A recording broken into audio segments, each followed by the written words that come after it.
Good evening and welcome to the Sickle Cell Annual Lecture and Virtual Wellness Forum. I am Faye Ellington and it's a pleasure to have you joining us this evening. We want family members, friends, and persons who have sickle cell disease, or even if you're just interested, to just stay with us during this occasion for the annual lecture and the Wellness Forum, because there's just so much information for you to have. As a matter of fact, let me just start off with a myth, because there are so many myths surrounding this business of sickle cell. And listen to this one. It says beetroot and iron supplements will decrease the anemia in sickle cell. No, that's not true. No follow that, no do it, okay? The anemia in sickle cell disease is not caused by iron deficiency, and too much iron is bad for persons with sickle cell. So you don't take iron supplement unless your doctor tells you to go ahead and do that. So we have quite a program lined up for you, very important and interesting topics. The theme is Sickle Cell Matters, Whole Person, Whole Health. So based on my introduction, you would know that there are two events that we have combined in one. And we're going to be having 3 presentations at the end of each, 10 minutes for questions and answers, because we know that is so important. You may have things you want clarification on or something you want to raise. We hope to accommodate that. I'd like to welcome our very, very special people who are here, who will be participating. Dr. Carol Lord, Professor Jennifer Knight Madden. I'll tell you more about them when we come to introducing them directly. There you are. You can see them. Professor Monica Asnani and Miss Maurette Wright, and I've known her for 3 decades. I'll tell you more about that. And from the Ministry of the National Health Fund, beg your pardon, Mrs. Catherine Dawkins-Shaw. There she is. So we're going to be diving into this discussion, and we want to present an understanding of what is happening locally with regards to sickle cell disease and the concerns that you may have, and the processes that the Sickle Cell Technical Working Group is undertaking to move the program forward. So I think you have had enough from me for the time being. So might I now just ask Maurette Wright, co-founder of the Sickle Cell Support Foundation of Jamaica, to welcome you. But before she speaks, I have been working with Maurette and Camille for really 3 decades to help promote sickle cell. And it is indeed a pleasure for me to be here in this forum with Maurette Wright once again. Miss Wright, it's over to you. Thank you. Thank you so much, Faye. So I must acknowledge you as our Masters of Ceremonies. Do I say Dr. Faye? No need to do that. I'm still Faye. Had to put that one in. I know you would do that. Dr.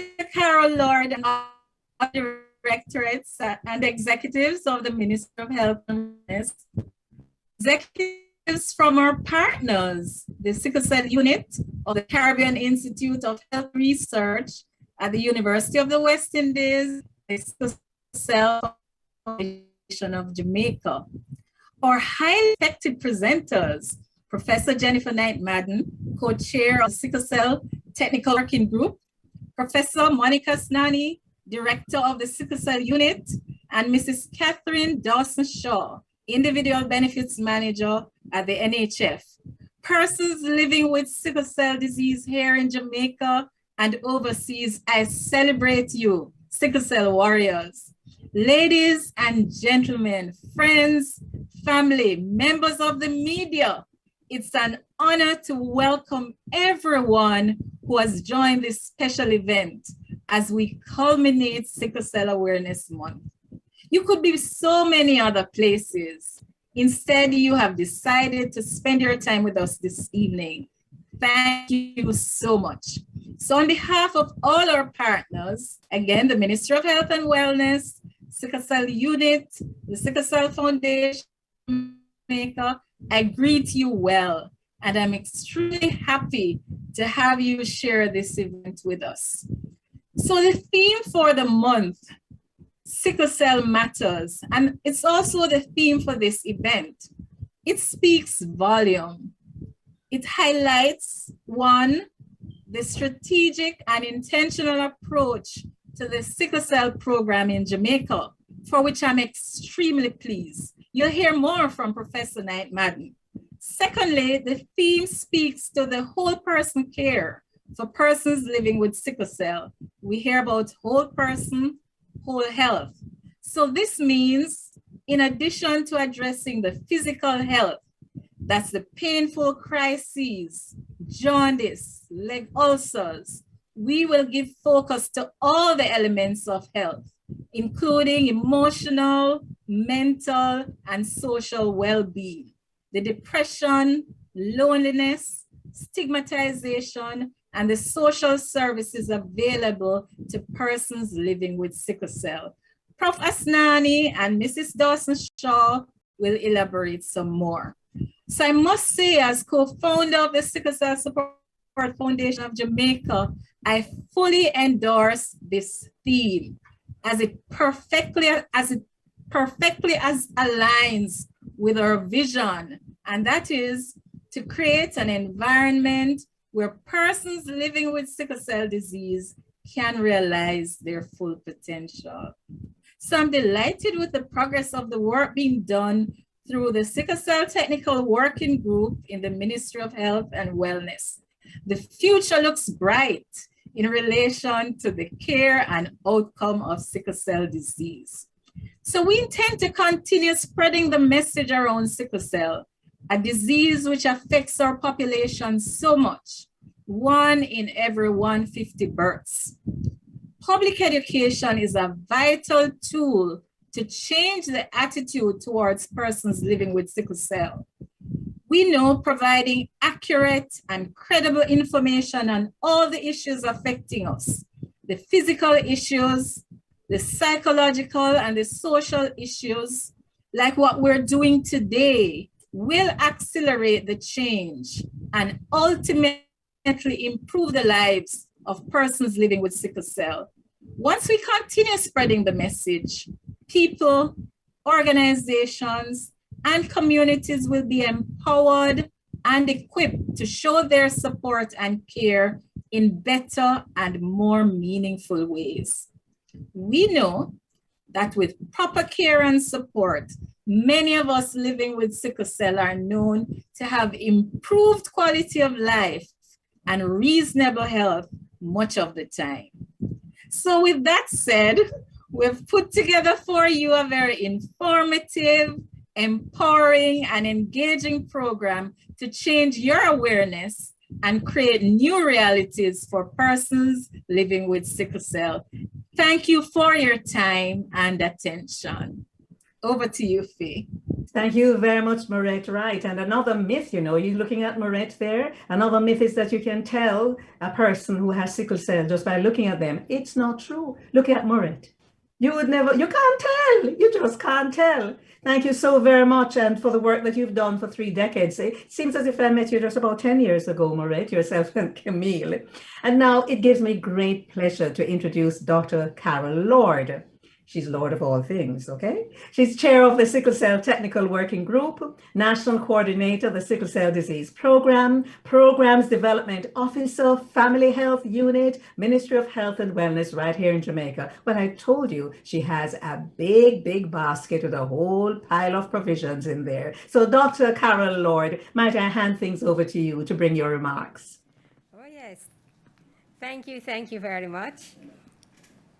Dr. Faye Ellington, our moderator, Professor Monica Asnani, Director of Sickle Cell Unit, Professor Knight Madden, Co-Chair of the Sickle Cell Technical Working Group, Ms. Maurette Wright, Co-Founder and Vice President of Sickle Cell Support Foundation, Mrs. Catherine Dawson-Shaw, Manager, Personal Benefits of the National Health Fund, Directorate and other executive of the Ministry of Health and Wellness, the Caribbean Institute for Health Research, the National Health Fund, and the Sickle Cell Support Foundation, representatives of Public Relations and Communication Unit of the Ministry, persons living with sickle cell disease, members of the media, ladies and gentlemen all, good evening.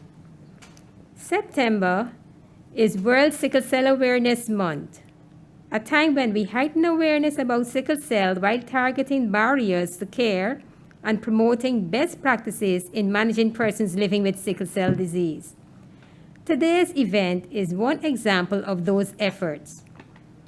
This year's theme, Sickle Cell Matters.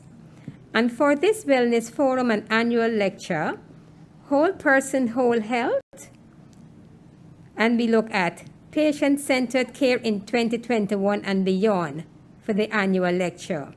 This is timely and appropriate given COVID-19 realities, which require of persons with pre-existing conditions renewed attention to their health and wellness. Sickle cell is a common genetic disorder affecting persons globally, including Africa, Europe, and the Caribbean.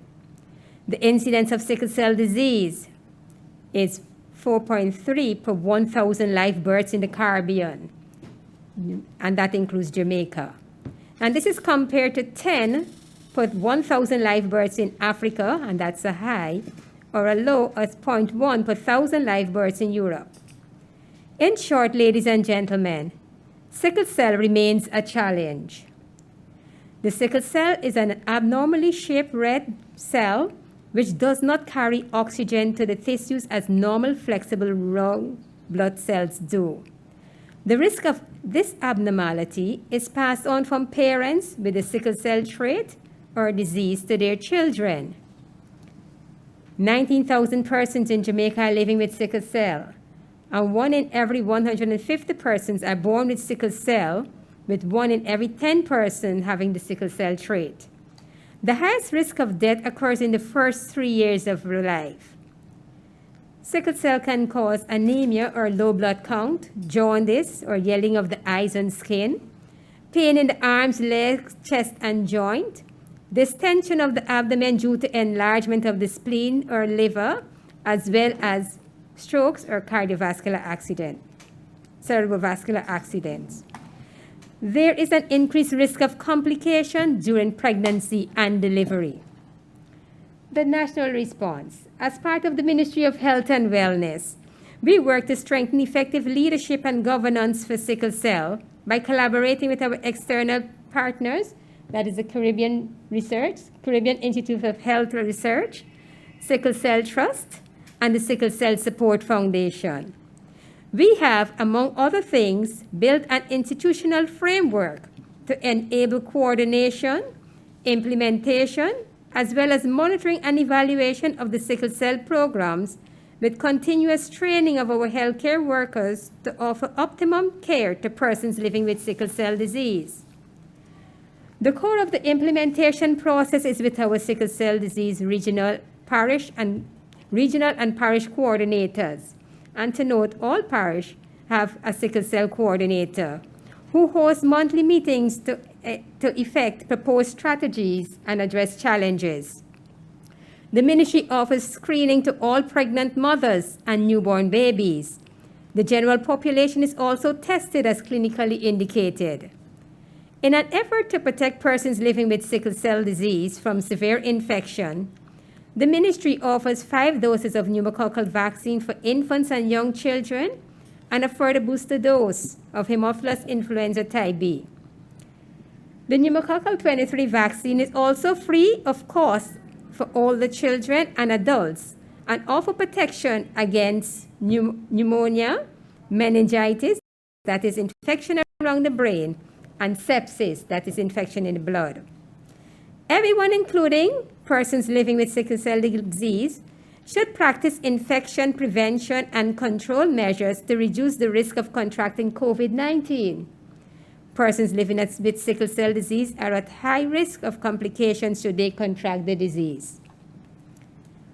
What are our next steps?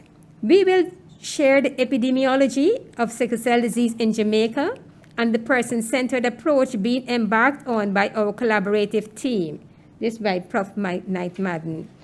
We will also review some evidence this evening as it relates to the psychosocial and social issues impacting persons living with sickle cell disease and offer guidance tool to families and the healthcare community that will enable them to anticipate and alleviate challenges. This is Prof. Aznani. We will also wish to use this platform to remind you of the personal benefits available through the National Health Fund and the processes to access these benefits. That is all of us. The aim, ladies and gentlemen, is to consistently identify and share strategies to build capacity among our healthcare workers and to improve the quality of life among persons living with sickle cell disease. And so on behalf of the Ministry of Health and Wellness and our partners, I say welcome again to this Sickle Cell Wellness Forum and public lecture. And our efforts at awareness raising has so far been impactful, and we trust that this evening's event will continue along the same trend. Thank you very much. Our Lord, the Chair, Sickle Cell Technical Working Group, and of course, she's in the Ministry of Health and Wellness here in Jamaica. A few things I want to say before I introduce our first speaker. If you are online and you're viewing this, we thank you for joining us. But pick up your phone or text somebody and tell them that this forum is happening and that there's also going to be a lecture and the importance of this. That person may not have sickle cell, but it's always good to be armed with information because you might be with friends or you might be visiting family members, and it's good to know so you can say, hey, what if, that kind of thing. So I'm going to ask you to do that. And the other thing I want to do right now is to just remember the work of Professor Graham Sargent. I remember all that he did, interviewing him, the work in the hospitals on the newborns, all of that. So I just want to acknowledge that. I'm certain that the speakers who will come after me will do that because what a foundation he's laid.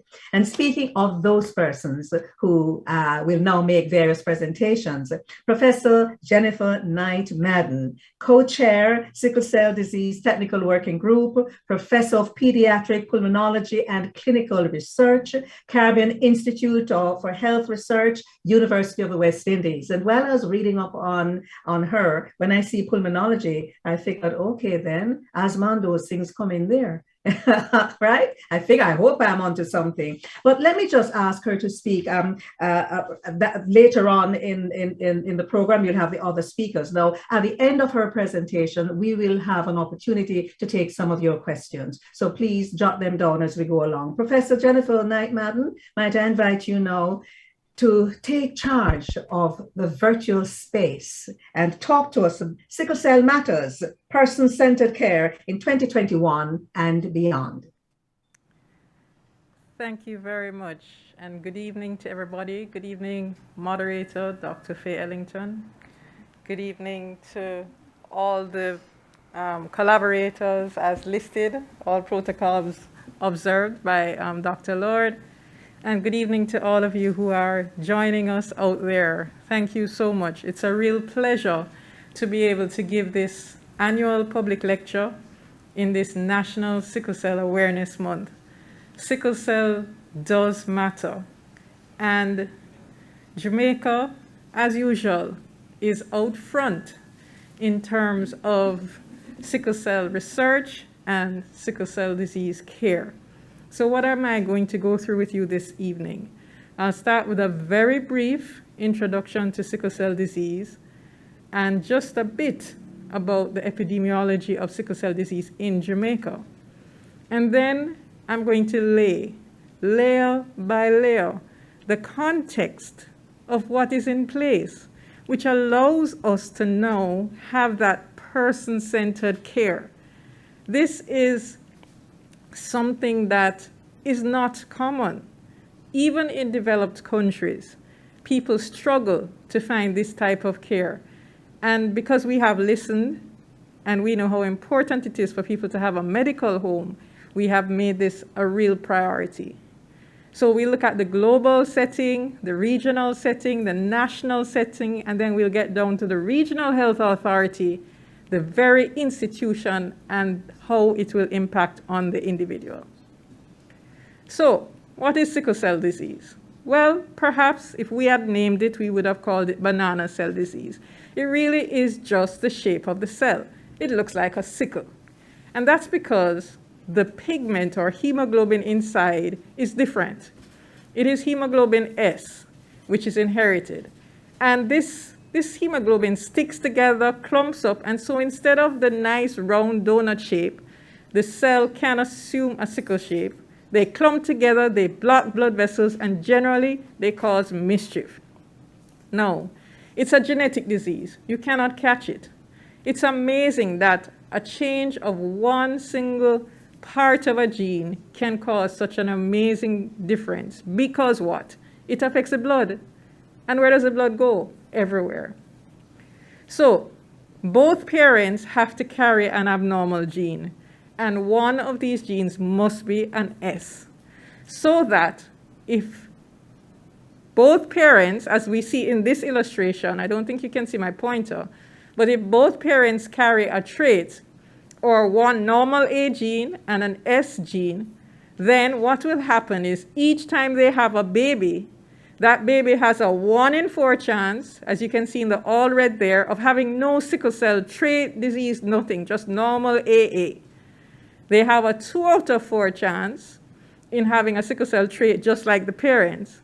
And they have a 1 in 4 chance each time of having sickle cell disease, as you see there in the all green. Now, you can't have one child with sickle cell disease and say, we're good now, the next 3 are fine. It doesn't work that way. You can have the next 3 having sickle cell disease as well. Each pregnancy is different. And just to note that it's a group of disorders. So one parent could have an S, as we see here, and the other one have a C, and the pattern would be the same, but just a different form of sickle cell disease. But you can't catch it, you inherit it. And then what happens? The blood goes all over the body. You name an organ, I can tell you a problem that you can get with sickle cell disease. Some of those problems are acute or sudden, and some are chronic, lasting for a very long time. And they can affect basically any part of the body. Some of them are life-threatening, like sepsis or infection in the blood, or stroke, or acute chest, which is like pneumonia, whereas some of them can grumble along. Some of them can change your life completely. So men who get a particular complication of sickle cell disease called priapism do not function that way again ever if it is severe enough. So it is critical to know about the sickle cell disease complications so that we can prevent them, or if they happen, we can treat them quickly to prevent them from becoming too bad. So sickle cell disease is serious to the individual. Is it serious in Jamaica? Well, yes, because if you have 100 people, typical Jamaican adults, 10 of us will have a sickle cell trait, and 5 of us will have another trait that can get you a child with sickle cell disease. So 15% of Jamaican adults are at risk of having an affected child, not with a trait like them, but with the disease. And this leads to actually 1 in every 150 births having a form of sickle cell disease. So over 200 babies born every year. May not sound like much, but remember, you have it from your born for the rest of your life. So the risk of premature, unnecessary, preventable death is actually highest in the first 3 years of life. And this is commonly caused by infection or acute splenic sequestration. These are preventable with very simple interventions that you heard about from Dr. Lord. Penicillin, vaccination, and teaching the parents to feel the tummy every day. Who could have thought it, that you could save your child's life from playing with them and feeding their tummy every day? You have to come to clinic to learn how to do that. And as we do better, our patients live longer, and so we're starting to see more and more of the chronic problems like renal failure. So if you're with us tonight and you don't have sickle cell disease, what should you do? What should you take away immediately? 1, you need to know your sickle cell status, because you could well have the trait. In fact, you could even have the disease and don't know. We have people that come toddling in at 50 and find out then that they have sickle cell disease. Know the status of your partner or spouse or anybody that may become your partner or spouse. Know the status of your children. And very importantly, and we're going to hear a lot more about this later from Professor Aznani, be part of supporting people living with sickle cell disease and then discouraging any stigma. So let's look at this context. What is this about, this person-centered care? You know the funny thing? To start to actually have person-centered care, you have to start on the global axis. Because, you know, in times gone by, sickle cell disease was a forgotten disease. But now, from as far back as 2006 in the World Health Organization General Assembly and 2008 in the United Nations, they recognize sickle cell disease as a global public health issue. And this is why we actually celebrate World Sickle Cell Day on June the 19th every year. But if you move from the global to the regional, you will know that the Pan American Health Organization and CARPHA, the Caribbean Public Health Agency, are both committed to helping governments to have programs to help people living with sickle cell disease. And on an actual intervention situation, the Sick Kids Caribbean Initiative and our Caribbean researchers in sickle cell disease and thalassemia groups have both been very helpful in our advancing our newborn screening. Now let's take it down another level, and this is where the rubber hits the road. This is what distinguishes us from so many other places where they have sickle cell disease, but they don't have that person-centered approach. What is it? It is that we actually have a policy. We have a policy which includes sickle cell disease. It's in the non-communicable disease strategic plan, 2013 to 2018, and it's in new plan as well. And this says that there are actual goals that we are trying to achieve as a nation in terms of making sure that we screen every baby that's born, making sure we screen pregnant women, and making sure we train healthcare workers right across the island. And it's one thing to have a policy, and it's a piece of paper gathering dust somewhere in a book. But that's not the case, because we actually have the Sickle Cell Technical Working Group, which meets once a month as a group. And then I have to tell you, I probably do at least 5 more meetings a month for subcommittees, because there are so many things going on where we're saying, this is what we're going to improve, that is what we're going to improve. So this is very small. I don't want you to read it. I'm just showing you proof that sickle cell disease has a spot in the policy. It's so exciting. And that, you know, we are just a collaborative set of people. So when you look there, it's the government of Jamaica, the Ministry of Education, NGOs, public health sector, sickle cell unit, everybody's involved, and we want you to be involved as well. And this is an actual technical working group. This is a pattern that we can use for all our different NCDs. So you have the Ministry of Health and Wellness, Dr. Lord, who is the chair, Dr. Skyers from NCD, because the family health unit deals with screening them at birth, looking after them as babies. But once they reach to 5, the NCD unit takes over. And then we have Dr. Thame from the Public Health Lab, so we can do our testing properly. Look at that. Every regional health authority is involved. We know that that's where the care is actually given, in the regional health authorities. The labs are involved, and several people from the sickle cell unit, and very importantly, Miss Wright, Maurette Wright, who puts across the patient perspective so well in everything that we do. So we've said we do newborn screening, we do antenatal screening. So that's for individuals. But then there's some other individuals that we're targeting. We train healthcare workers. We target policymakers, people in the National Health Fund, people in various groups, private sector, with advocacy about sickle cell disease. And then we are currently targeting you, our sickle cell warriors, with our needs assessment tool.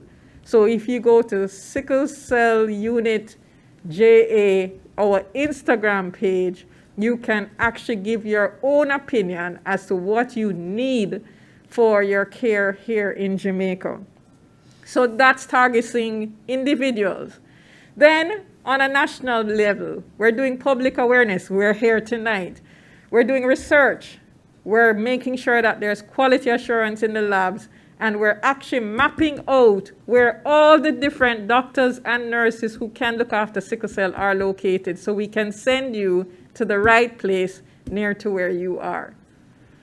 And then we're building tools like registers And we're making sure, as you've heard before, that immunization is in place.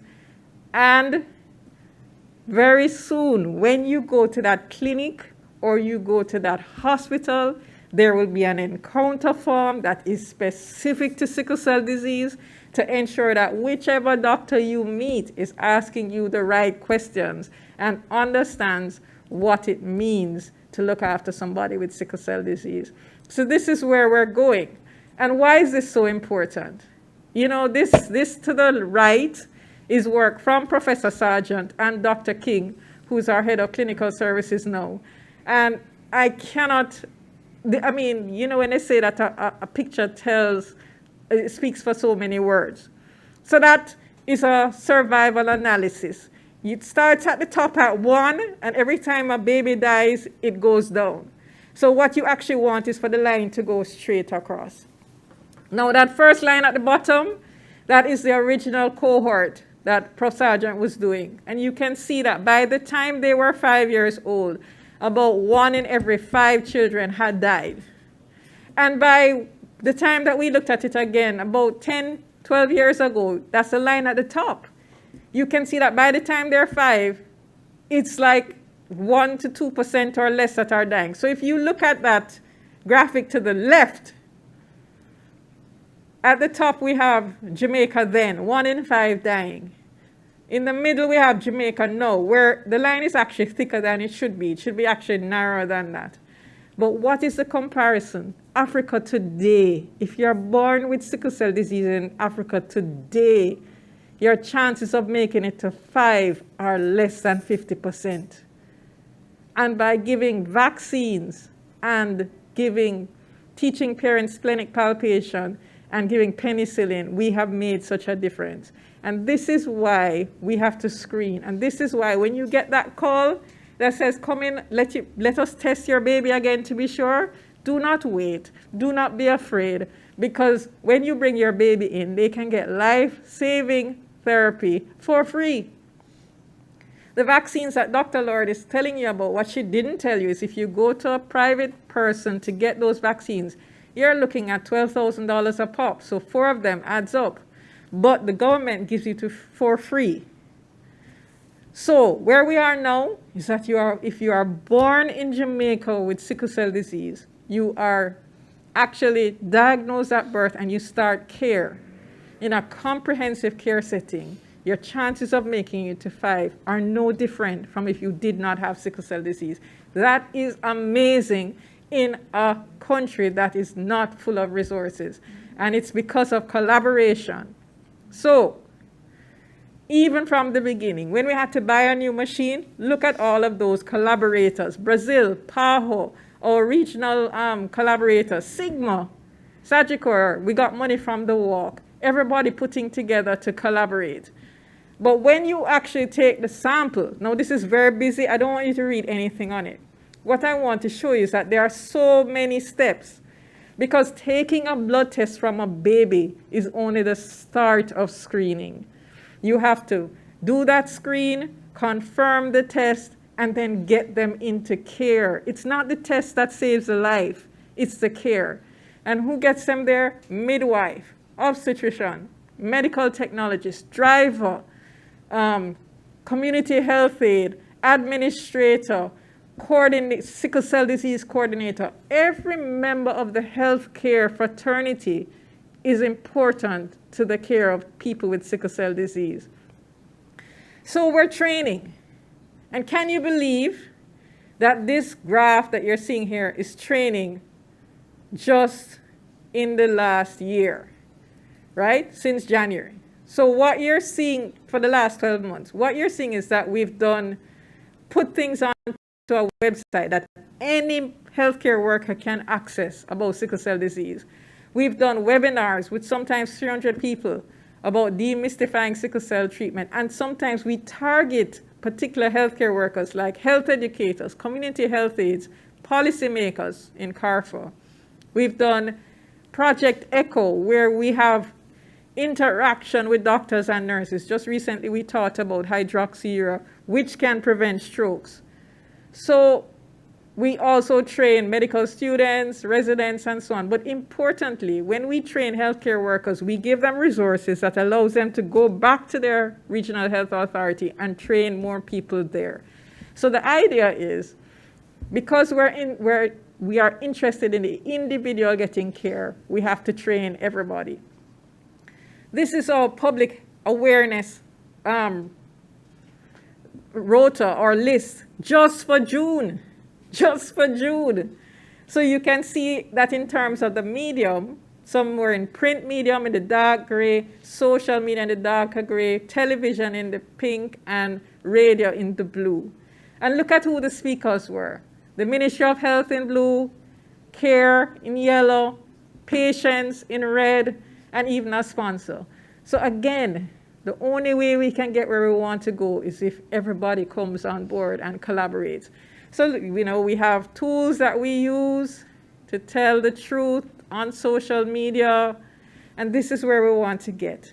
Not that you have the ivory tower at the sickle cell unit at the university, but that there's light everywhere. So wherever you are from that point to that point, there is somewhere close by where you can have your medical home, where the regions can implement your medical home. And what's important there? You get comprehensive care, coordinated care, quality care, accessible care, and it's all about you. So, what do we need for that person-centered care? From the society, we want everybody to know about sickle cell and know their status. We want our patients to be free from stigma. We want the children to have educated teachers and the parents and the adults to have educated employers. From the Support Foundation, from Shaq's Hope, we want involvement from our patients in the national agenda. We want them to have peer support, advocacy opportunities, and psychosocial support, which you'll hear a lot more about. From our healthcare side, we want them to have competent, motivated healthcare workers, prompt diagnosis and referral to their home clinic, access to hydroxyurea and other treatments, which you'll hear about from the NHF. And when it's necessary, referral to tertiary care.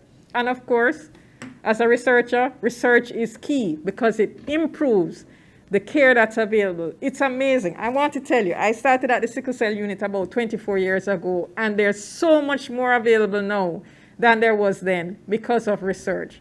So this is the heart of it. The person living with sickle cell disease in their medical care home, they'll get regular follow-up. They'll get anticipatory guidance. That's a big word for saying, your child is 2. The most dangerous thing now is the spleen. So remember, show me that you can feel it. Oh, your son is now 8. He can get that problem with that place, So this is what you're going to do if it happens. You're 12. Don't ride the bicycle without the long pants, because if your leg rub off, you'll get an ulcer and it will take years to go away. That's what anticipatory guidance is. You're told ahead of time what to look for. Routine investigations, the vaccines we've talked about, treatment advice, referrals as necessary, and of course, coordinated care. So it doesn't matter if you have to go out to a specialist and so on, you come back to your home where they know everything about you. So no more of this silo thing where you have advocates, academia, health sector, patients. No, everybody's working together now. This is our model for success. Everybody working together with a healthy dose of passion, because guess what? Sickle cell matters. Thank you. Thank you very much. And something, Prof? There is a thing that we do in media called back announcing, and I want to back announce you in terms of who you really are, your professional credentials. But while I wait to see if there are any questions, and if there are no questions, I have 2 or 3 I'd like to raise. And so I just want to say that Professor Jennifer Knight Madden is a former director of the Sickle Cell Unit, but I want to tell you a little bit more. She graduated from the University of the West Indies a long time ago, in 1988. So she's somebody with experience, and she completed training in pediatrics at a hospital for sick children in Toronto. Okay, and fellowship training in pediatric pulmonology at Duke University Medical Center in Durham. She completed an MSc in biometry and a PhD in clinical research at King's College, London, and a certificate in implementation science. So you can see that's where her research thing is coming from, right, Prof? Okay. And her PhD at King's College, London, examined pulmonary complications of sickle cell disease. She also has interests in newborn screening, asthma. Remember at the start when I was introducing her, I said pulmonary and asthma. Well, you have to see with me, I'm asthmatic. So when I hear asthma, I look out for the people who deal with that. Prof, I am trying to coordinate with our PR persons to see if there are any questions. But in the meantime, I want you to come a little straightforward when you say problem with that place in reference to boys and men, because some people don't know what you're talking about where sickle cell disease is concerned. Give us the scientific name, the what is it, priapism? Yes. Did I get that right? Priapism. And right, just talk, you know, as delicately as you can, because some people don't know what so you're talking about.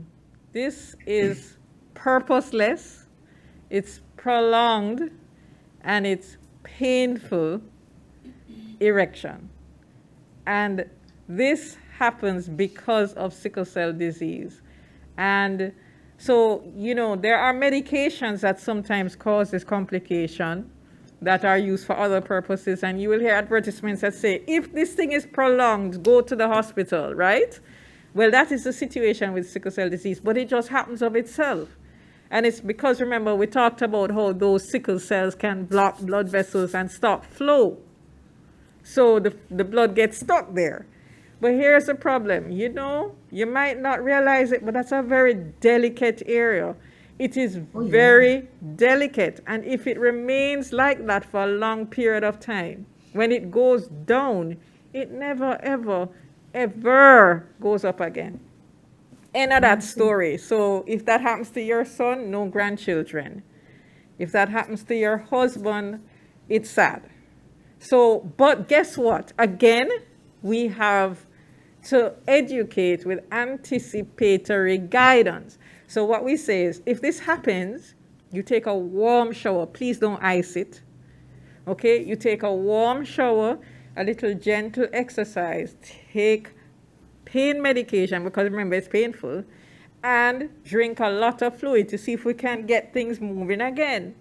If by the time you've done that for an hour or two, it depends where you live.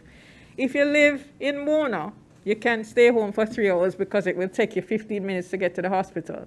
But if you live in Malvern, St. Elizabeth, and it's going to take you a while to get down to Black River Hospital, then you leave after 2 hours. Because guess what?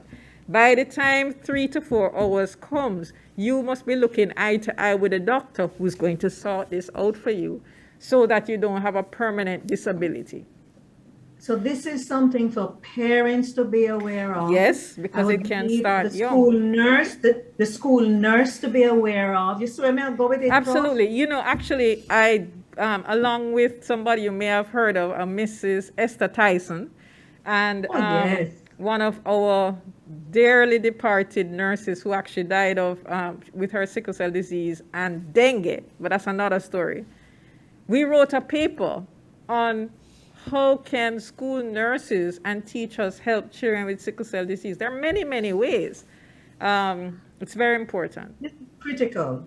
Because you also said in your presentation, and I have a question that I'm going to share with a member of the, from a member of the public, but you also said that, you know, we all need to be informed. Yes. We all need to be informed. And, you know, I'll come to a question about partners, because you said you're going to get into a partnership and a spouse and all that, but I'll come to that. Let me ask you this question from a member of the public. And once again, we thank everybody who's joined. And it's still, we have 2 more speakers and opportunities to ask questions. So call your friends, tell them, your family members to join, because this is so important. Prof, it's how can I get a sickle cell test without a referral for a 1-year-old infant? Okay, so depending on where that infant was born, in most hospitals in Jamaica, that baby should have been tested. So if the baby was born in a hospital in the Southeast Regional Health Authority or the Northeast Regional Health Authority, the blood would have been tested at care. So this is what the actual cards look like. So these cards are sent to every hospital, and we don't actually stick the baby. We get the blood from the cord, and we soak this part From of the the cord. umbilical cord. That's correct. And then we write in all the information about the mother and where to find her and so on.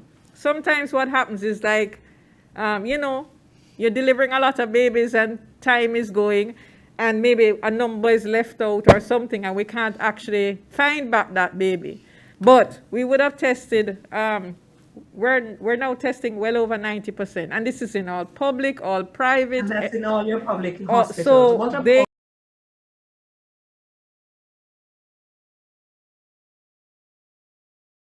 actually given these to go into their packages. So if there's a home delivery, as long as there's a midwife there, a sample can be taken. If we miss it completely, because it does happen sometimes, we can just take a little bit of blood from the heel of the baby and test them anyway. So what are you saying to this person then? So if you can go to your healthcare provider, whoever that is, can actually call in to the Southern Regional Health Authority if you're from the west or the northern region to find out if a test was already done.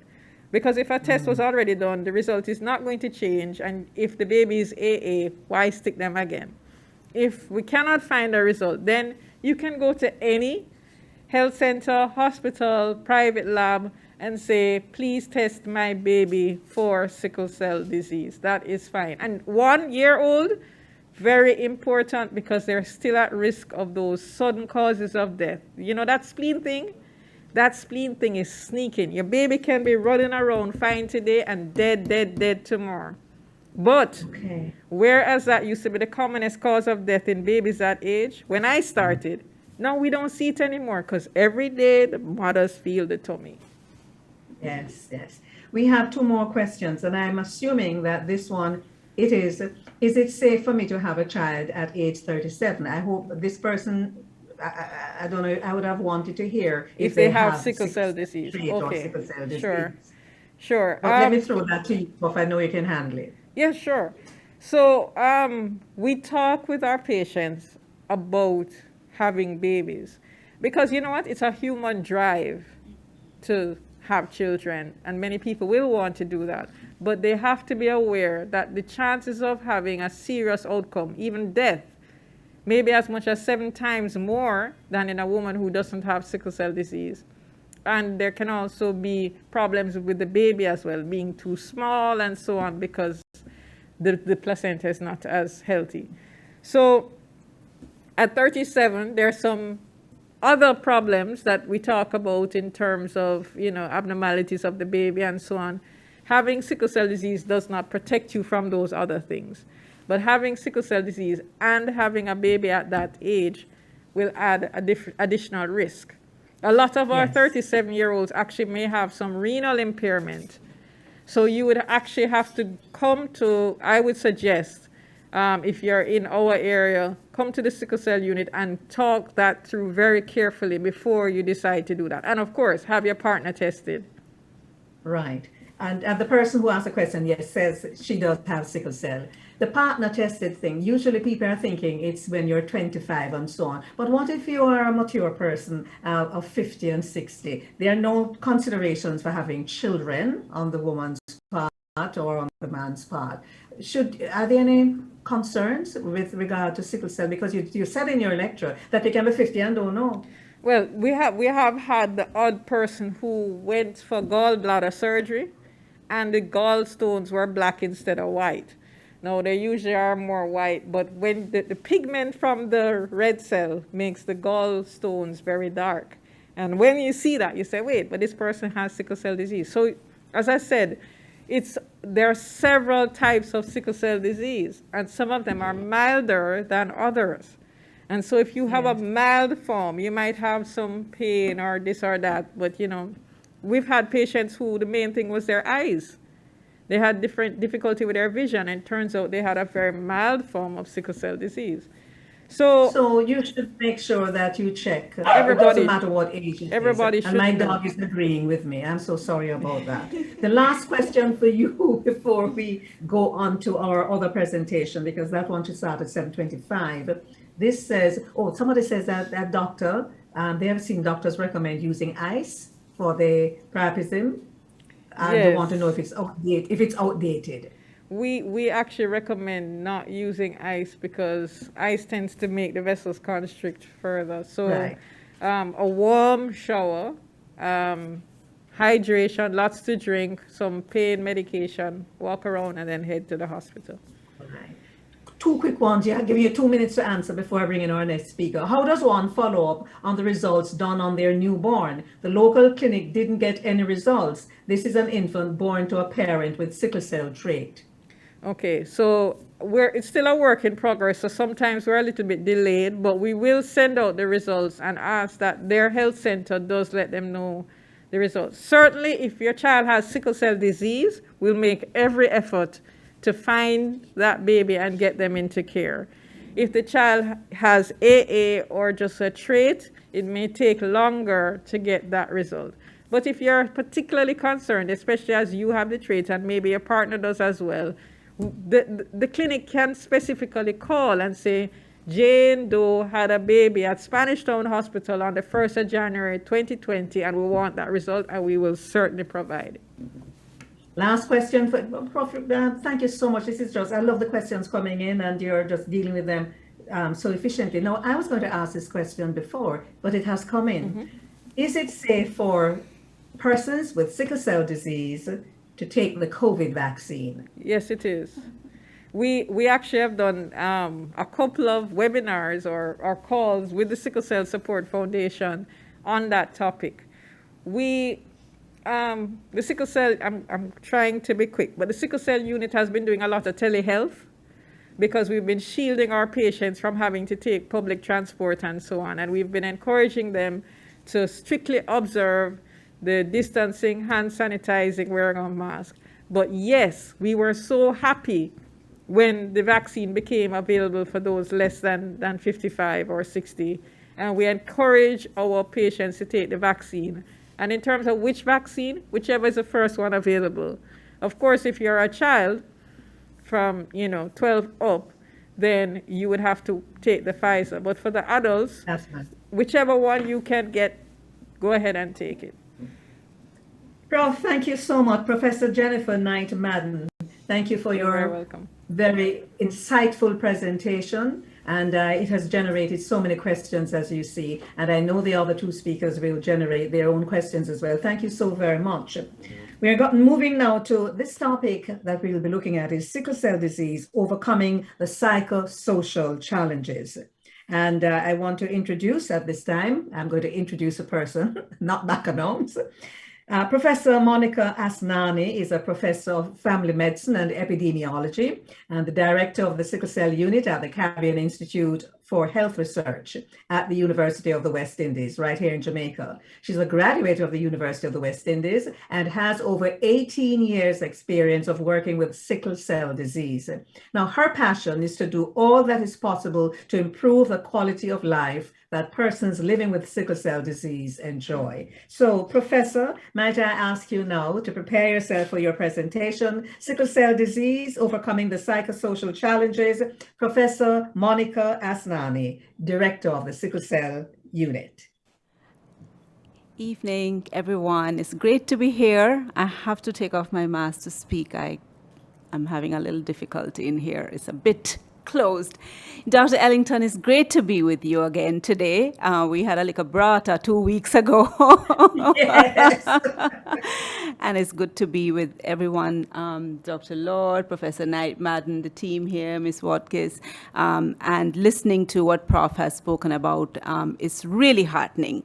Listening to Moret, who continues to have so much passion, we can only try to go ahead. So let's move straight into the next topic. Prof has already done a lot of information sharing. So sickle cell disease, about 111 years, is over a century that we first discovered it, quote unquote, discovered it, at least in the Western world, because it was way known before in Africa and so on, but just never called sickle cell disease. But what have we learned since we discovered it over a century ago? We have learned a lot, so I'll go through this very quickly because Prof stated a lot of it. We have learned that it's a genetic disease. You inherit it, you don't catch it. We have learned that there are different types of sickle cell disease, some mild, some not so mild, but you know, a mild one can turn serious at any time. We have learned that it can affect persons in many, many different ways. You know, we say that all the time. Some people have it bad, some people don't have it bad, some people you don't even know. You know, on a routine medical, you'll have a strapping 45-year-old man end up with sickle cell disease diagnosis, okay? We have learned that it can affect babies. I mean, obviously you are born with it, but babies can have symptoms from as young as 4 months of age. But we can diagnose them at birth. We have learned that it can cause stroke in children, right? You know, we usually associate stroke with old age, old people, but this is one disease that will unfortunately do it for very young kids. We have learned that pain is a common complication, and this is not no little bit of pain. This is humongous pain. Those of us who don't have sickle cell disease probably will never understand that level of pain. We have learned that many persons with sickle cell disease need hospitalizations often. Look at yourselves. How many times have you been hospitalized? I think I have been hospitalized maybe 3 or 4 times in my life. Twice, 2 of those were when I had my 2 kids. We have learned that hydroxyurea is a good medication for most persons who have complicated disease, and our next speaker is going to speak to that, I'm sure. We have even learned that bone marrow transplants can cure the disease, so there is cure out there, and we are learning that gene therapy could be a less complicated cure for sickle cell disease. So there's a lot we have learned. The clinical improvements have been huge. Prof. Knight-Madden spoke to those. They are improving health. The clinical improvements are also improving life expectancy. Thankfully, patients are living longer and longer. But are there issues that we are not noticing? Maybe because even persons living with the disease were not paying attention or just didn't have time to pay attention because of all the severe physical ailments and complications that they were going through. So there are challenges that sickle cell disease brings across the life course. What is a life course? You know, your infancy, your childhood, young adulthood, and older ages. So there are different things that occur along the life course. In infancy, we are growing, we're feeding. We eat and we feed and we sleep and we grow. That's all we do. But there are challenges that these babies will have. Prof. Knight said it already. 50 to 90% of babies born in Africa will not see their 5th birthday if they are born with sickle cell disease. Childhood, these include the school years. There can be a lot of challenges, missing school, etc. In the young adulthood, you know, where the individual is looking to, you know, make a career, having children, forming intimate relationships, there can be many, many challenges due to their physical disease, physical complications, as well as other issues that we're going to be speaking to. And in the older adult, there is onset of other illnesses. Just because you have sickle cell disease doesn't mean that you can't get arthritis or hypertension or kidney disease. Some of these problems are due to their sickle cell disease. Many are just because you're aging, and many are a mix of the two. There can be financial issues. People need to save for retirement, you know, because you're going to be living into retirement with good care. So we need to save money. But guess what? We are spending so much time at the hospital. Are we able to, you know, do the best we can to put ourselves in a good stead? So does sickle cell disease affect mental health? There are going to be a few voice clips in my presentation because I think a person who is living with this disorder can say it much better than I can. So I'm going to try to play the first one here. I'll be sharing my experience with sickle cell disease and mental health. For me, other from severe pain, I had a lot of mental health issues, staying positive, with being in and out of the hospital, the surgery, the painful crisis, the drama, the trauma.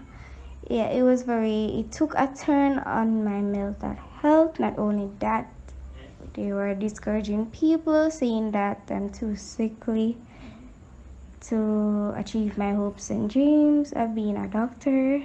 I must stick to a simple 9 to 5.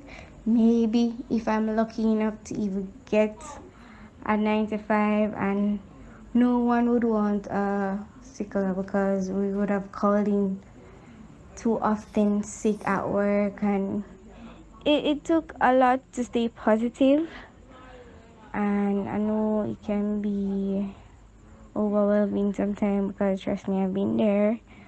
I just want to say to acknowledge your mental health, because it doesn't matter if you're well, you're not in pain, your body feels fine. Once your mental health, with my experience, once your mental health is not in the best shape, you can be so ill, feel so ill inside. You can't come out of bed, you can't interact with friends, and the more you get down is the more chances of you slipping into a painful crisis. So I would advise you guys to just pay attention to your mental health. So, you would think that she's had a world of experience with her sickle cell disease, and we only have 15, 20 minutes to talk today. But, we can spend days talking about the issues, because mental health at the best of times without the presence of a chronic disease is not well understood, not well paid attention to. Mental health is one that globally we as healthcare providers, as populations, are learning it can have vast impact on our lives. But definitely with sickle cell disease, this was just a young lady who is just barely turned 20, and you can see how severe it has been. So managing school for the kids, it can cause significant disruptions in lives of those with disease and their caregivers, right? So for example, going to school, Prof spoke about the need for teachers. Dr. Ellington spoke about the need for teachers to understand, because trust me, during school times, when we pre-COVID and soon post-COVID, when we can actually go to real schools, not this homeschool business, our kids probably spend more time with teachers than they do with their mothers or fathers. So teachers are integral part of looking after, because the sickle cell disease is going to cause frequent absences from school. How do they get homework to go home with them, because otherwise, guess what, is going to hinder their intellectual ability and hence affect their employment opportunities. I tell parents, if you had a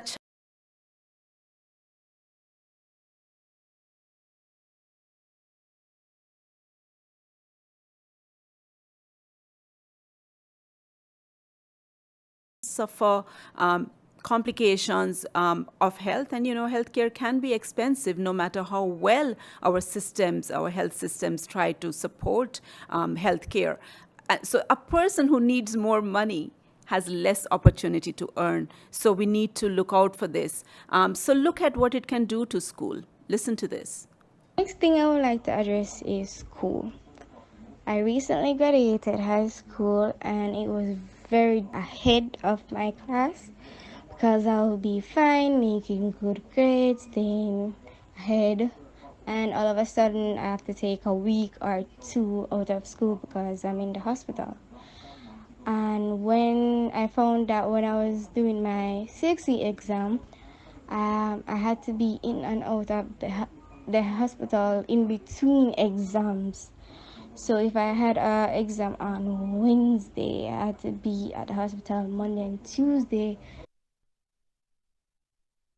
Of exams will bring on pain events. Okay, social issues in teens with sickle cell disease. These are studies we have done in Jamaica, we have found that sickle cell disease teens are using more alcohol than teenagers who do not have sickle cell disease. Fewer sickle cell disease adolescents, when they do become sexually active, are using any contraceptives, right? So when you compare them to non-sickle cell teens in Jamaica, when these teenagers start get sexually active, they are less likely to use contraceptives. These are called risky behaviors, right? Smoking, use of alcohol, use of, sexual behaviors without use of condoms for protection or any contraceptive for protection against pregnancy. These are risky behaviors, and teenagers with sickle cell disease are more likely to indulge in these behaviors. But teenagers who live with a parent or who are currently in school are less likely to engage in these risky behaviors. A lot of teenagers have negative body image, okay?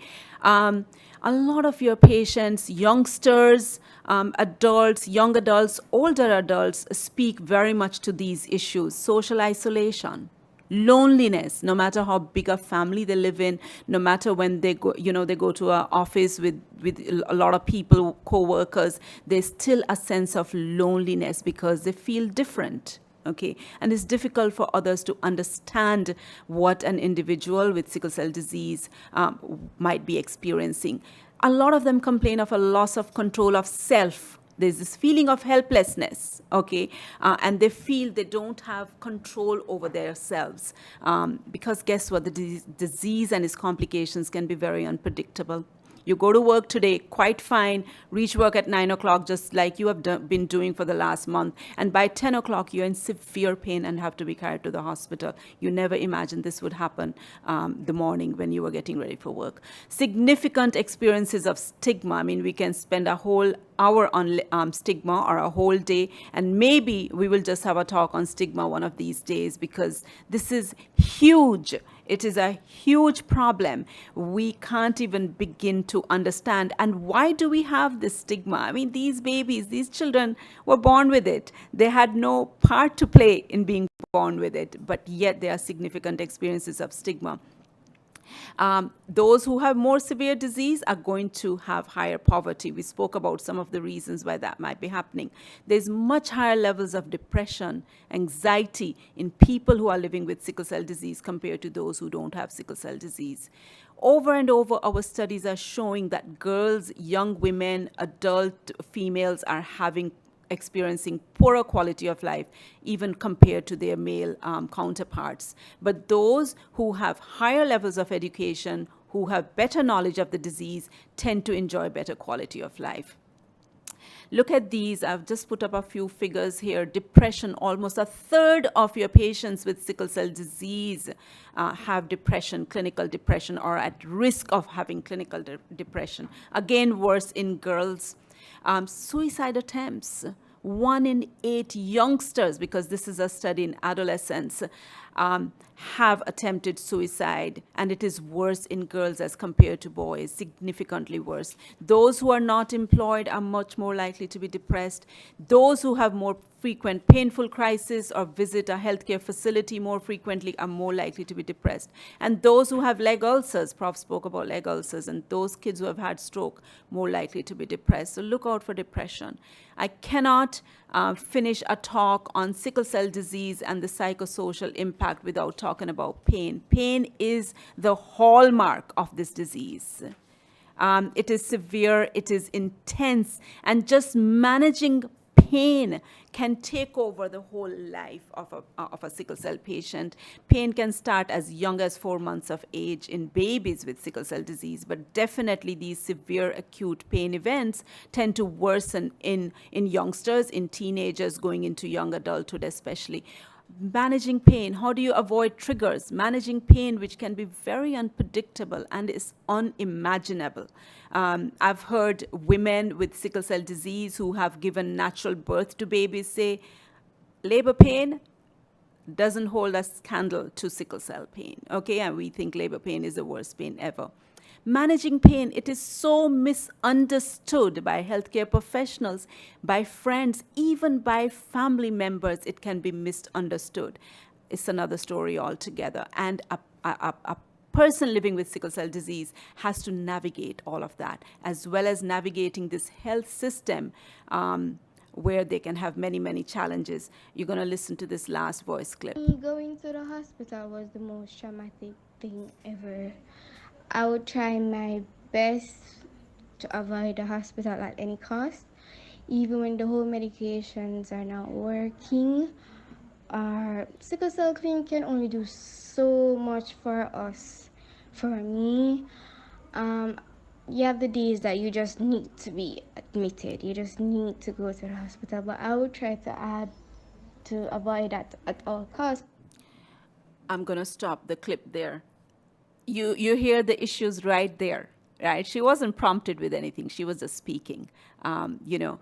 They don't want to go to the hospitals. They don't even want to go to the doctor. So when we think as doctors or healthcare providers that, my God, we're seeing a lot of, sickle cell people are always coming with pain. Trust me, 90% of that pain is managed at home. So what you're seeing is really just the tip of the iceberg, and it's still vast. Can we help? 2 slides on this. Sorry, I jumped one. Education, empowerment. Okay, Prof spoke to some of it. Reduce school absenteeism in whichever way you can. Okay, assess for learning problems early so you can optimize their learning. Age appropriate counseling, critical. Parents, of course, for babies and children, adolescent counseling for specific issues, career counseling. I tell you, my youngsters, there are a couple things. Try not to get into that. Maybe we don't want to be a pilot. Let's think of a non-pilot kind of career. And maybe we don't want to do fast track running. That might not work too well for an individual with sickle cell disease, but most other careers are going to work. It's important, critical to do reproductive and genetic counseling with partner testing and talking about family planning options, and psychological and social support, reducing the stigma, improved, helping them to learn how to negotiate and navigate the healthcare system. Improving their social and mental health. We need, as healthcare providers, to assess for depressive tendencies, because if we don't address those issues, the physical complications only get worse and worse. It really is a vicious cycle. If we don't deal with the mental health issues and the social issues, then we are never going to get a handle on a lot of other complications. Discuss with the sickle cell teens the negative consequences of risky behaviors. Educate the patients and their families on the positive effects that social support plays in their lives. Talk to the teachers and, the Sickle Cell Support Foundation, the Sickle Cell Unit, the Trust, does a lot of work, or we try at least doing school talks, etc. And the foundation has out a book for teachers. We need to examine as researchers why girls are having more problems. And it's a lot of the social fabric, especially in Jamaica. And I have a few viewpoints on that, but it needs further research. Health professionals need to encourage positive social interactions that will improve the individual's mental health. Multidisciplinary care is needed. I put out a little challenge to Dr. Lord on June 19th webinar. Dr. Lord, if you help us, and I know we're going to get there, to assist with the social and mental health challenges that persons feel, I can tell you that the pain and the visits for pain and the visits for a lot of other problems can be lessened. And forget the burden on the healthcare systems. For me, forget even me. The way it affects the patient's life, it's overwhelming. So can we help? I don't think that's a question. The point is we have to help. We need to work towards this. We need to help our patients to understand. The youngster you heard talking understood that the mental health is critical and the different issues that she has gone through. And that's just a little tip of the iceberg that we spoke of today. We must help. It's an area that we need to really hit at to really improve the quality of life of persons living with sickle cell disease. Thank you so much. Thank you, Professor Monica Asnani, Director, Sickle Cell Unit. I have 2 questions and a comment. Let me begin with a comment, just for making it sick, and it is tying up very with what you have said. This person says, everybody took advantage of my disease. Everybody took advantage of my disease. Here is a question. Dr. Asnani, my liver has been enlarged from June and it still hurts really bad. No medication seems to work. The only thing that slows down the pain at times is when I eat a lot of rice, and I know that isn't good for me. Any advice? So liver can get enlarged due to sickling, due to the sickling process. But you know, the gallbladder is right under there, under the liver. It sits right below the liver as well. And patients with sickle cell disease are more likely, almost a quarter to a third of our patients will have gallstones, which can give you gallbladder pain. So are you seeing a physician? I don't know anything about eating rice. I agree with you. Eating a lot of rice is not a good thing. But, and I'm trying to think of how mechanistically that is helping your pain. Can you think of any way, Prof? No. So, but my advice, you need to come and see a doctor sooner than later, so we can try to figure it out. Doesn't have to be at the sickle cell unit, but it can be if that's what you wish. I don't know if that helps. I hope so. This one, why do most doctors tend to call sickle cell patients drug seekers? Let's now get started. We'll be here till tomorrow night this time. That is really unfortunate, and you will see me getting upset here now. The thing is that sickle cell pain is so severe. Now I don't have sickle cell disease, so I don't feel that pain, but I've seen a lot of it.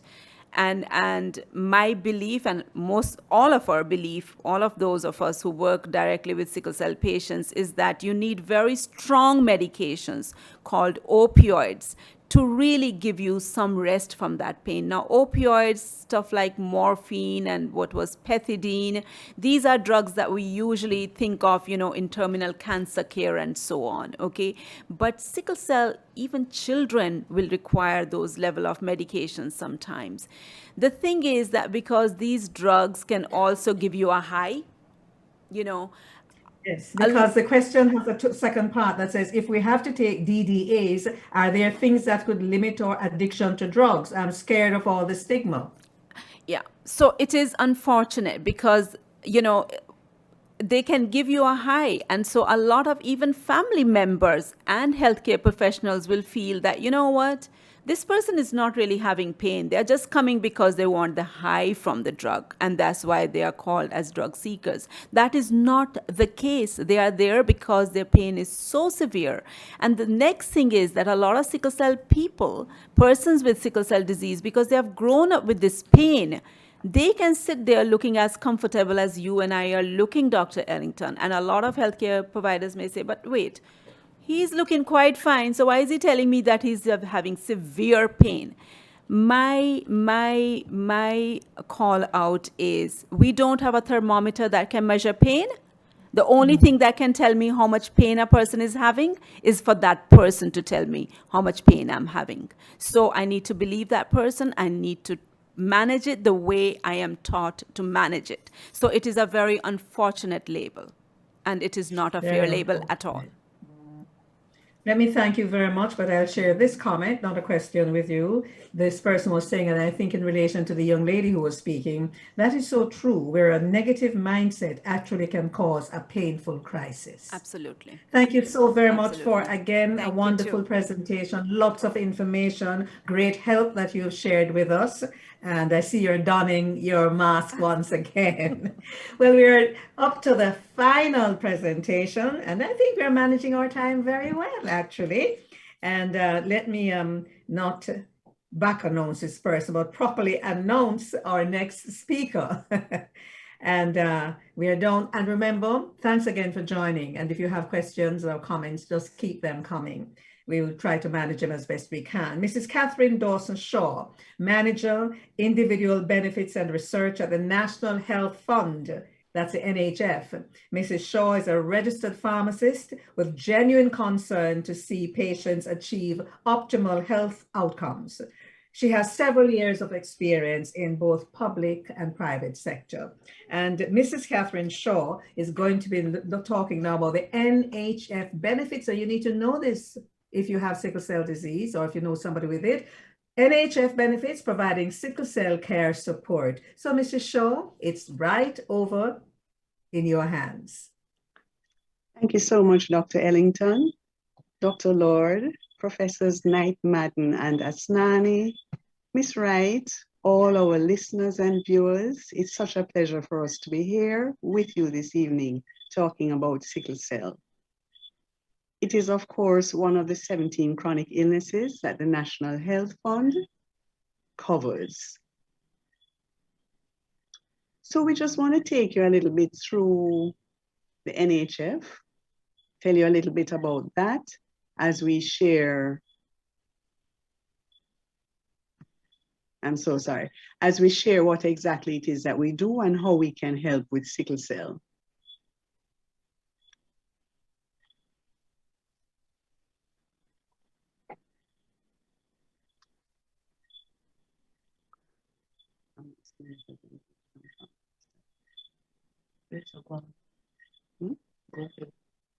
Okay, so there are a number of areas that we cover at the National Health Fund, which was established in April 2003. Thank you so much. Presentation is now up. We can flow a little more smoothly. We have the Institutional Benefits and Projects Department, Health Promotion and Public Relations. There's a procurement, warehousing, and distribution of pharmaceuticals and medical supplies into the public sector facilities. That's the healthcare, hospitals, and health centers. We also manage the network of drugstore pharmacies and, of course, the individual benefits program, which we're going to highlight this evening, looking at the NHF card and the Jamaica Drugs for the Elderly program. The NHF card provides benefits for 17 chronic illnesses. There's a subsidy that is applied to the cost of the pharmaceutical or the diabetic supply or the respiratory device for persons living with and enrolled for asthma when they go to the pharmacy to get their medication. This program caters to persons. We refer to this as the cradle to the grave program. So a child who is asthmatic can enroll on the National Health Fund program. The Jamaica Drugs for the Elderly provides for persons 60 years and older, and the treatment there is for 10 chronic illnesses. Generally speaking, it's a subset of the 17 that the NHF card covers. How does this all come together? Well, we have a drug list, and on that, we have a list of prescription drugs, diabetic supplies, and devices. All the various distributors in Jamaica would send us applications for their products, and depending on what condition it treats, one of the 17 which I would have mentioned earlier, those items would appear on the drug list. Then there's a network of provider pharmacies across the island, several in each parish, who offer the benefit to persons. And of course, the third step, persons living with any of the 17 chronic illnesses or a combination of, because we know that some persons have more than one chronic illness, they enroll with the NHF, they get their benefit card, which they take to the pharmacy along with their prescription so that the subsidy can be applied. So the chronic illnesses that are covered, 17 for the NHF card, and we have listed them here for you: the arthritis, asthma, benign prostatic hyperplasia, breast cancer, diabetes, epilepsy, glaucoma, high cholesterol, hypertension, ischemic heart disease, lupus, major depression, prostate cancer, psychosis, rheumatic fever and heart disease, vascular disease, and right there we have the sickle cell disease, which was added to the program in June 2015. And right alongside that, we have listed the 10 conditions for the JADIP, and a quick scan will show that there is an overlap, the JADIP being a subset of the NHF card program. So persons enrolled for sickle cell disease on the NHF card, at the end of August, we had approximately 2,300 persons enrolled with us. The subsidy that we pay out is approximately 43%. What does this mean in real terms? So you have a prescription and it costs $100 for the item. The NHF card will cover $43, and the out-of-pocket costs that you're looking at would be the balance. Of course, if you have private health insurance, that can also be used in combination with the NHF card. For population that fall between the age of 0 and 18 years of age, we have what is called the double subsidy. So back to the $100 example, let us say we're talking about the subsidy of $43. For anybody in that 0 to 18 age group range, we're talking about a subsidy then of $86. That of course helps the parents, caregivers, and guardians, because that age group, they are not in the income generating. So the burden would be greater for the parent and caregiver. So this support is of great help to them. Recently as well, patients from the sickle cell unit at the University Hospital of the West Indies can access their prescriptions at the drug-serve pharmacies, where of course, the out-of-pocket cost would be $0. So there are a list of pharmaceuticals that we cover for sickle cell disease. And this listed here, we have things for pain. Previous presenters would have spoken about the pain that persons living with sickle cell disease suffer. We have things there for pain. Leg ulcers was mentioned. There are things there for that as well. And other complications that are likely. We have a wide scope of pharmaceuticals to cover. And I'm pleased to say that in August of this year, just a few short weeks ago, we would have added 7 new active ingredients to the list of drugs for sickle cell disease. Those are in a slightly different color, so it pops at you. The amoxicillin and clavulanic acid, azithromycin, folic acid, diasmin, and hesperidin. These are taken orally and for circulation. And of course, we have antibiotics there to treat any infections. We also have 3 external use preparations, mupirocin, ketanserin, and zinc hyaluronate. Mention was made earlier in one of the presentations about hydroxyurea and the significant role that plays in treatment. That is also covered on the NHF card program. So for anybody who is not currently among the 2,300 that we have registered, we want to encourage you to get on board. There are benefits to be derived. So whether it's sickle cell, another chronic illness, or sickle cell plus another chronic illness, register. You're required to have a taxpayer registration number, regardless of age, in order to receive the NHF card. And you may think it's strange, but yes, you can get a TRN number for a child. The tax office will accommodate all of this. There is provision. One, you'll be issued with your NHF card, which will allow you to get the benefits. We know from time to time persons have challenges. If there's any challenge in relation to having a TRN, call in so that we can hear your issue and assist as best as we can so that you can enjoy the benefits.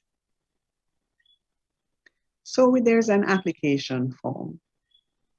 And your section A has to do with the applicant's information, your name, age, address, TRN, and so on. We know that we have a category of persons who are not able to assist themselves. They may be under 18, they may be incapacitated, or living in an institution.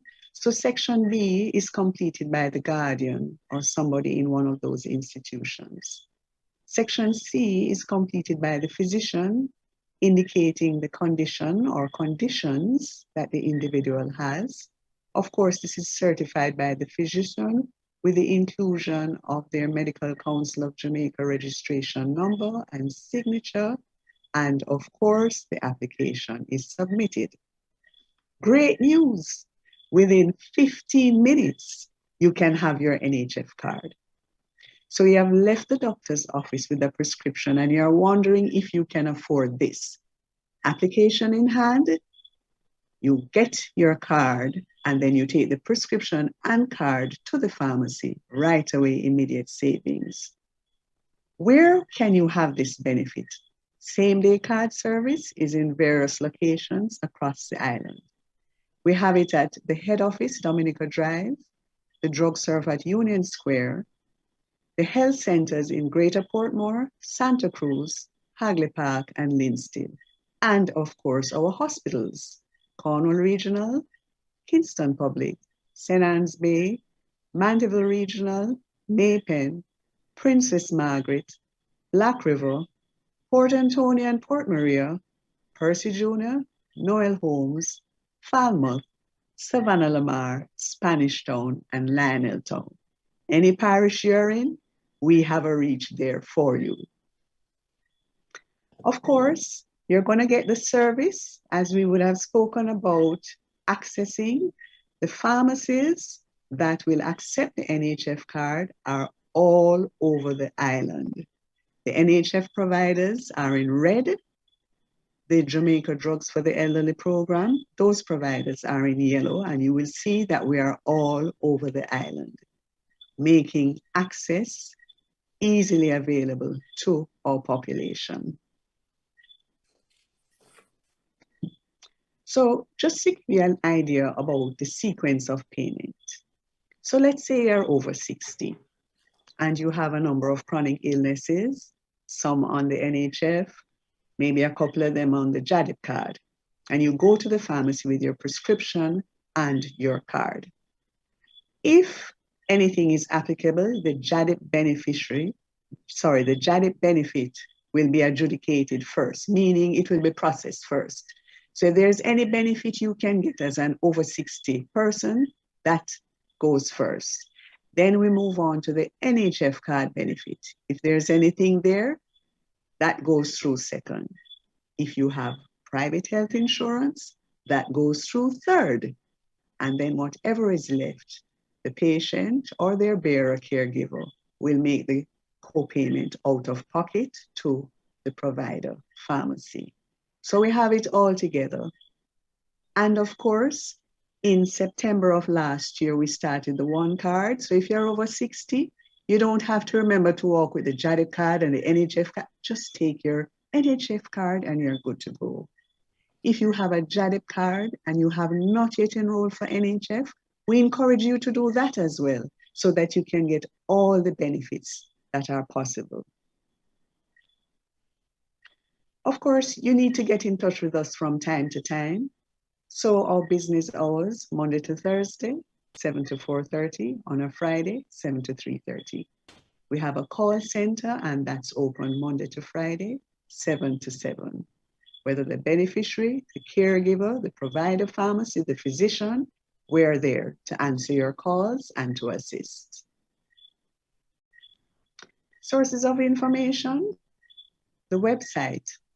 You can go on the website and you will see the list of pharmaceuticals that we cover for the chronic illnesses. There's our telephone contact. We have a book called The Guidelines for Healthcare Professionals, so that our doctors and our pharmacists can know what we provide and the limits that apply to the various items. And of course, we have a brochure for each of the 17 chronic illnesses that persons can get online with. And of course, we encourage that people touch base with us on our social media handles. Everything that we have said is so important. But if you get the medication and you don't take it, then the best outcome will not be realized. So we want to encourage you to make a plan about how I'm going to take my meds, because after all, best health is what each of us wants for ourselves. Ask a friend or a family member to remind you to take your medication. Of course, you have to fill the prescription on time so that you have the medication at home to take. Use a pill box. You know those little things with the Monday, Tuesday, Wednesday, and you set it out for a week? My friend says she's getting 2 for her mom. 1 for this week, a neighbor is going to help and fill it for the next week so that they'll switch it out. 1 is empty, mama gets the new one while they work on refill. Set an alarm as a reminder. All the phones now make provision for alarms. Set an alarm in your phone. 8:45, beep, beep, beep, beep. And you remember, I need to take my meds. Keep a medication calendar. Some of us can't remember, did I take it today? Just as fast as you swallow, tick it off on your calendar. So at 2 in the afternoon, when you can't remember what happened at 8 o'clock this morning, you look at your calendar and you say, got that done. Carry your medication with you when you travel. You're going to visit friends and family in the country. Of course, we're careful with the visiting right now. You're going overseas. Carry your meds because you must continue your therapy, because what we are after is the best possible health outcome for each individual. If you're traveling overseas, we make provision for drug advances. So you have 1 month and you're going to be away for 3 months, we will give you another 2 months to take with you. We want you to be well while you're away and come back to us well. So touch base with the National Health Fund so that any benefit that you're entitled to, you can get it. We're here to serve. Thank you so much. Thank you very much, Mrs. Catherine Dawson-Shaw. You saw me laughing there a while ago. On about 2 different occasions, you know, we couldn't remember if we did take the medication in the morning. So what you're saying, you're so right. You know, we forget. And Yes. the pill box is there now, and you just lay them out, you know. But thank you, very, very helpful presentation. And the website, everybody, is www.nhf.org.jm. I hope I did that right. Also, I want to just compliment you. I haven't been into your office on Dominica Drive for a while, but I had occasion to go there twice in the last 5 or so years. Excellent customer service. Excellent customer service. So could you pass that on? I sure will. We are very near the end. It's just for me to wrap up, but I'm just checking to see if we have any questions. Question for you. Which pharmacies in St. Anne accept the NHF card? Please, the person asks. Okay, so most of our pharmacies are now NHF providers. There's actually a sticker that they place on their door at the front so that even in passing, you can see that they're a provider. If there's a specific pharmacy that you want to know about, you can touch base with us and we will tell you if that particular one is a provider. But we currently have approximately 400 private pharmacies that are NHF providers. Yes. Another question, this one is a little challenging. Is there a delay in the reimbursement to the pharmacies? I've tried to use my NHF card previously and got the impression that they did not like to use it because they don't get reimbursed as quickly. Oh dear. No. There's no challenge there. There is a set turnaround time between the submission of the claim and the reimbursement to the provider pharmacies. It's a weekly rollover. And of course, all the providers know that should there be any challenges that they're experiencing, they call into the provider relations department where the issue will be investigated. If on our side, there are any challenges, and sorry to have to say this, but some time ago when, was it the National Commercial Bank, NCB, was having some issues, it did impact the payment to our providers at that time. And of course, a message was sent out to the providers advising them that there was a challenge, not ours, but because of the whole banking network, it did affect us. But no. Thank you for your reassuring manner. You're just such the caregiver in you comes out. And it's a comment that I'll share with you before I wrap up. It says, well, another one that's popped in. I hesitate to use a card. Let me just say to you, I have an NHF card and I had a JADEP card. Do not hesitate to use it. When you go to the pharmacy, I have a little tread bag, right? If you grow up a country, you know it, a little bag, and I have my cards in there. And I just present the cards to the pharmacy. And then they do exactly the orders. They'll take off JADEP, NHF, and then your individual health insurance. So please use it. It does help. It does help. Whether, and this is not, I'm not a sickle cell person, but just use your card. Use it, it's there. Let me get this other one for you quickly. Is there a platform to report pharmacies who may not want to accept the card once they have displayed it as that they are a participating provider? Oh, definitely. You can call in and speak with one of the customer care reps if you want to send an email, if you want to write us a letter. If you prefer to call and remain anonymous so we can investigate, that's quite fine. But we need all the feedback that we can get so we can understand how efficiently the system is operating and what we may need to do to improve what is currently available. Please don't hesitate to give us that information. Thank you so much, Mrs. Catherine Dawkins Shaw, Individual Benefits Manager at the National Health Fund. Thank you. Ladies and gentlemen, boys and girls, and all our participants online or viewers online, we thank you so much for just being here in this space to get this very important information. I would like to thank the speakers today, beginning with Ms. Maurette Wright, the co-founder of the Sickle Cell Support Foundation of Jamaica and a member of the Sickle Cell Disease Technical Working Group. Then Dr. Carol Lord, chair of the Sickle Cell Technical Working Group in the Ministry of Health and Wellness. Professor Jennifer Knight Madden for that wonderful presentation, that lecture. She's co-chair Sickle Cell Disease Technical Working Group and Professor of Pediatric Pulmonology and Clinical Research, Caribbean Institute for Health Research. Professor Monica Asnani, Director of the Sickle Cell Unit, Caribbean Institute of Health Research at the University of the West Indies. But most of all, to you for joining us. Thank you so very much. May I thank the technical team at the Ministry of Health and Wellness for making sure that this happened, and the PR personnel for putting the effort out to make this happen. People with sickle cell disease can live full lives. They go to work. You can't tell by looking at them. They want to have a little bit more empathy and understanding. As you heard from Professor Asnani, the pain. And you recognize that there is a mental component, the psychosocial. But I just want to remind you that the majority of persons born with sickle cell disease in Jamaica will live into adulthood. As we learned this evening, access to the medications are there, all right? Finally, we have learned that there are many activities at the national, regional health authority and the healthcare institution levels, which when fully implemented can significantly improve the care available to individuals living with the sickle cell disease across the island. I want to leave you with a positive outlook on life. Irrespective of what is going on around you, a positive outlook on life will help you through difficult times.